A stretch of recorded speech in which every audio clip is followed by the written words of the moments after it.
Hello friends, आज हम explore करेंगे एक ऐसी मिस्ट्री जो हम कभी ना कभी ज़रूर सोचने पर मजबूर करती है।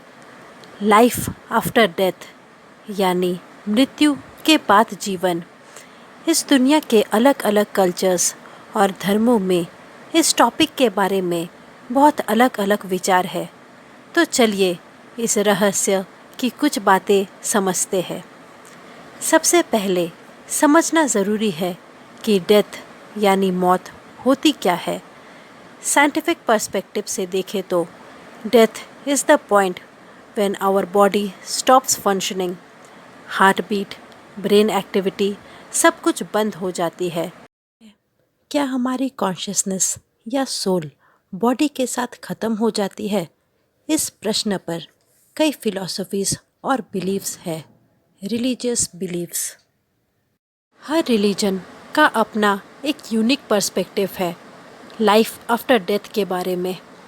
Let's take a quick look at some of the major beliefs. Hinduism, Hindu धर्म के अनुसार डेथ एक नई शुरुआत होती है। रीइनकार्नेशन यानी पुनर्जन्म का कॉन्सेप्ट है, यानी आपका सोल एक बॉडी को छोड़ के दूसरी बॉडी में जन्म लेता है। ये cycle of birth and death तब तक चलता है जब तक सोल मोक्ष यानी लिबरेशन नहीं पा लेता। क्रिश्चियनिटी में ये माना जाता है कि एक इंसान के मरने के बाद उसकी सोल हेवन या हेल में जाती है, based on the deeds on earth, यानी एक इटर्नल लाइफ का कॉन्सेप्ट है जहाँ सोल का फाइनल डेस्टिनेशन जजमेंट के बाद तय होती है। इस्लाम के हिसाब से भी डेथ के बाद एक इटर्नल लाइफ का कॉन्सेप्ट है। इसमें इंसान का हिसाब किताब किया जाता है और अमल के हिसाब से उसे जन्नत, हेवन या जहन्नुम, हेल मिलता है। अब बात करते हैं एक और इंटरेस्टिंग टॉपिक की, नियर डेथ एक्सपीरियंस। काफ़ी लोग ने अपने नियर डेथ एक्सपीरियंस शेयर किया जिसमें उन्होंने वाइट लाइट, पीसफुल फीलिंग और अपने डेथ रिलेटिव्स से मिलने जैसे अनुभव किया। ये लोग वापस ज़िंदा आए और अपना एक्सपीरियंस को एक्सप्लेन करने का कोशिश की, लेकिन साइंस इस पर डिवाइडेड है। कुछ साइंटिस्ट कहते हैं ये ब्रेन के डाइंग मूवमेंट्स का एक हैलुसिनेशन है, जबकि कुछ लोगों का मानना है कि ये कॉन्शियसनेस का प्रूफ है जो बॉडी के बाद भी एग्जिस्ट करता है। इसमें एक इम्पॉर्टेंट कॉन्सेप्ट है रीइनकार्नेशन का, मतलब रीबर्थ या पुनर्जन्म। ये दो स्टोरी दुनिया भर के लोगों को हैरान कर दिया। तो पहला केस है शांति देवी का, India's most famous rebirth story. 1930s में एक छोटी सी लड़की जो दिल्ली में रहती थी सडनली अपने पुराने लाइफ के बारे में बताना शुरू करती है। उसका कहना है उसका नाम लुगरी देवी था और उसकी पहली शादी मथुरा में हुई थी।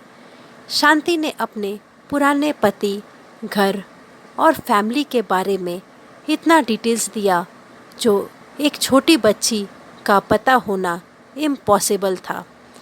सरप्राइजिंगली मथुरा में एग्जैक्टली वही फैमिली मिली जो शांति डिस्क्राइब कर रही थी। महात्मा गांधी ने भी इस केस को इन्वेस्टिगेट करने के लिए एक कमिटी भेजी थी। और दूसरा केस है द पोलोक ट्विंस का, a case of twin rebirth.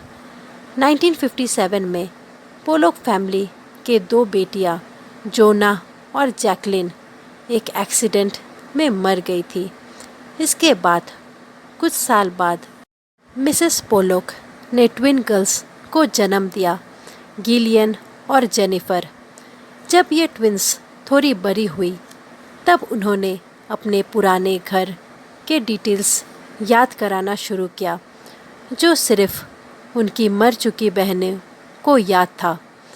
इस केस ने साइकोलॉजिस्ट्स और पैरानॉर्मल एक्सपर्ट्स को भी कंफ्यूज कर दिया। तो ये थी कुछ रियल लाइफ केसेस जो रीबर्थ या पुनर्जन्म को प्रूव करती है या इस कॉन्सेप्ट पर सोचने को मजबूर करती है। आप इन केसेस के बारे में क्या सोचते हैं? क्या पुनर्जन्म सच्ची है? अपनी ओपिनियन हमें कमेंट्स में ज़रूर बताइए। और अगर आपको ये वीडियो पसंद आया हो तो लाइक करें, शेयर करें और चैनल सब्सक्राइब ज़रूर करें। Thanks for watching. मिलते हैं अगले वीडियो में।